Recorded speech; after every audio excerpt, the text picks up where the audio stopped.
সুপ্রভাত বন্ধুরা, আমি অয়ন্তনী এসে গেছি আবার একটা নতুন সকাল নিয়ে। এখনও গলাটা দেখছো ধরে আছে, শরীরটা খুবই খারাপ, প্রচুর অ্যান্টিবায়োটিক খেতে হচ্ছে। তো অ্যান্টিবায়োটিকটা খেয়ে প্রথম দিকে কালকে ঘুমিয়ে পড়েছিলাম রাতের দিকে। তো প্রচণ্ড শরীর খারাপ জানো তো, এত ওষুধ খাচ্ছি বুঝতে পারছি না কেন কমছে না। ঠান্ডাটা ভালোই লেগেছে। সামনে বাৎসরিক কাজ, শ্বশুরমশাই তো প্রচুর লোকজন এসছে, ব্রাহ্মণ এসে, তার সাথে একটু কথা বললাম।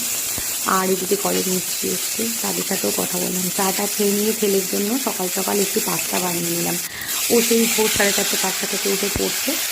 ওকে টেস্ট করতে বললাম পাস্তাটা কেমন হয়েছে, বললো যে টেস্ট করতে পারছে না, একটু চাপ তো বুঝতেই পারছি, পড়াশোনার একটু চাপ পড়েছে, সামনে অ্যানুয়ালি পরীক্ষা।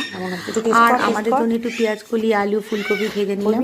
গতকালের রুটি আছে, সেটা একটু তেলে সেঁকে নিয়ে আমরা একটু পরোটা মতো বানিয়ে নিলাম। তোমাদের দাদাকেও টিফিন দিয়ে দিলাম। তো এই আজকে আমাদের সকালে সবাই টিফিন, আমিও খাবো, আমার হোমমেড, আমি সবাই আমরা এটাই খাবো। তো তোমরা সবাই ভালো থেকো, সুস্থ থেকো, তোমাদের সাথে আরও গল্প আমার আগে অনেক হতে থাকবে।